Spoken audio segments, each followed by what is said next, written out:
Good evening, everyone, and welcome to the first edition of the FOX43 Draft Frenzy podcast. I am Andrew Callista from FOX43 Sports. Joining us, FOX43 digital specialist Cale Ahern. He is in the podcast studio, and also of FOX43 Sports, Evan E.B. Brooks. Gentlemen, welcome very much. Want to welcome everyone into this. If you are looking for updates on inflation, politics, Amber Heard, and Johnny Depp, this is not the place. We are talking the most important thing in the world right now, and that is the NFL draft. Gentlemen, how excited are you for tonight? I mean, man, the Eagles with 2 first-round picks already talking about potentially trading up. There's a lot of rumors on social media going around right now that the Eagles are looking to make that move up to get their guy. I can't wait to see what they do, what additions they try to make to this roster tonight. Die-hard Philadelphia fan going straight to the Eagles when I ask how excited he is. Oh, man, Evan, bring us back to reality here. Yeah, no, super excited. I mean, this is one of the most wide-open drafts we've had in years, to be honest with you. There's no consensus, really. No top players that we know, there's no set-in-stone players at the top, so it's going to be a lot of wild trades, hopefully, a lot of fun, and can't wait to see who goes where. Folks, let me tell you, if there are 2 guys that would be out at a tailgate party, full dress, face painted, party, wings, a couple of adult sodas, things like that, these 2 guys would be out there tailgating for this event. That's how invested they are in the draft. They know everything that there is to know. I say player, they say who, what, where, who he came from, what he does best on the field. These guys know it all. I'm the college guy, so I'm just going to talk about, what they did on the college field, stuff like that. But you guys are in for a treat. What is going to be the biggest surprise that you guys think is going to happen here tonight?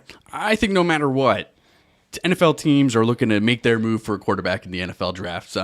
This quarterback class isn't as high rated as previous class, and a lot of people are thinking, maybe the teams aren't going to try to make that move up to grab their guy. But essentially, I really do think there's going to be a move where some team surprises and moves into the top 10 to grab their guy. And I'm thinking that's going to be Malik Willis. He's just shown that extreme athletic ability that you only see ever so often in an NFL quarterback. Lamar Jackson really stands out as a great comparison. So I really just think a team's going to see that and think, wow, we could really have our star, our future franchise quarterback of the future, and probably make up a move for him tonight.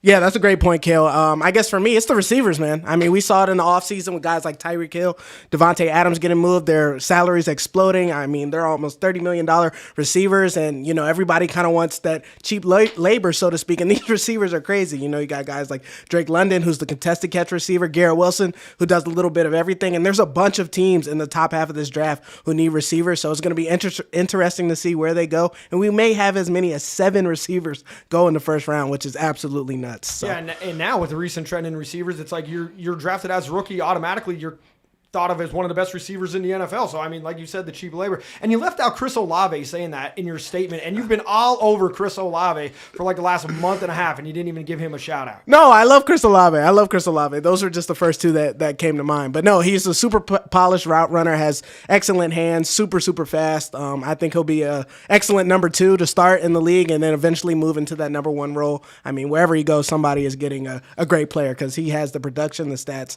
and he's a great kid off the field. So, love Chris Olave. I think that just kind of shows how deep this class is, for example, because, he could be a top receiver in a lot of other draft classes. And here we are talking about he might be the 3rd, 4th best receiver in this class. It just kind of shows that depth. It's crazy. I just want to talk about Jahan Dotson. He's a great athlete coming out of Penn State, one of the top receivers in this draft.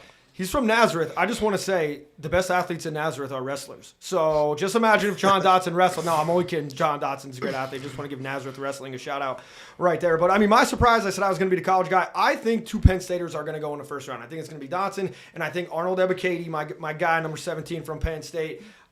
Maybe I just love him because he's an awesome post-game interview and he gives it to you straight and everything like that. But was talking to him up at the Blue-White game over the weekend. He seems pretty positive. He some really good workouts and things like that. So I think Arnold Ebiketie, when you talk wide receiver, quarterback, I feel like the other premium position all the time, it's either corner or edge rush, and it kind of like shifts back and forth between drafts and everything like that. So edge rushers and defensive end, defensive line, it's kind of a deep draft there as well. But I do think Arnold Ebiketie gets up there into the first round. I mean, here's the one shocker for me and Cale. I'm looking at your mock draft right now. Coming into this college football season, outside of a quarterback, the number 1 draft pick everybody thought was Kayvon Thibodeau from Oregon. I'm looking at your mock draft here. You got him going to the Texans, which would obviously be a great pick for there. Why did he slide like in his post-draft process from the end of the college football season until now? It just really seems like there's been a lot of reports that he has some work ethic issues. People are trying to play down the motor a little bit, saying, he hasn't had as big a stats as he had in previous seasons at Oregon. I really just kind of think it's a little bit overthinking.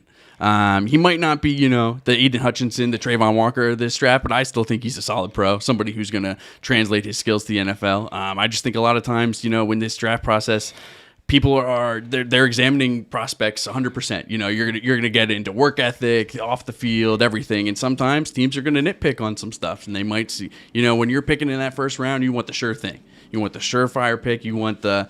There's not going to be any issues. And I think that's kind of why Thibodeau's seeing a little bit of a fall down the board. I'm waiting for one of these prospects to get ripped by an anonymous report that he broke up with his girlfriend over text in 7th grade as they dig so deep and think, it's a character flaw.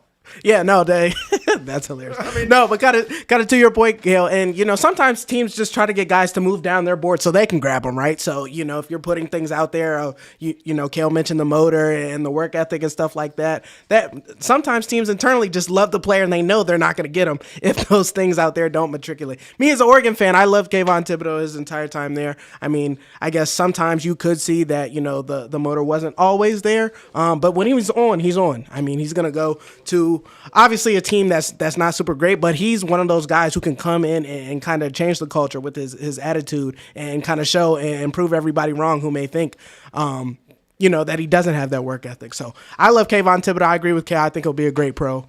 So I have no concerns personally. I'm thinking also this is such a great depth at defensive end draft that it's another reason he's able to fall down the board, because you have surefire guys like Aiden Hutchinson and Trayvon Walker moving up the board. Yeah. That I think that's a good indication of another reason why he could be dropping. Absolutely. By the way, I just want to give a for the record thing. Text message did exist when I was in 7th grade, but I did not have a girlfriend, so I could not do that. So, just a little personal information, maybe a little bit too TMI. We're going to be too TMI at 8 o'clock here coming up in just a couple minutes as we go through this draft. It's going to be a fun time. I know I'm excited. So I'm going to agree with Kale, Aiden Hutchinson. Maybe I'm a Big Ten homer. That's who I'm going to take as my number one pick. Who do you got, EB? I'll take Trayvon Walker from Georgia. I know we did our mock draft last week, Alex Cully and I, and I took Aiden Hutchinson. But I'm going to change. I want to go Trayvon Walker. I just think his traits are too good to pass up at one. We're going to see how you and Cully grade out on that mock draft. So, folks, go over to FOX43 webpage. Go to FOX43 YouTube, all of our streaming sites. You'll see that mock draft. It's going to be a good one. So we're going to be back in just a little bit. The NFL draft is coming up in 8 minutes, we'll say. Kale, Evan, and myself will be here to take you all the way through the first round. It's going to be a great night. Come back and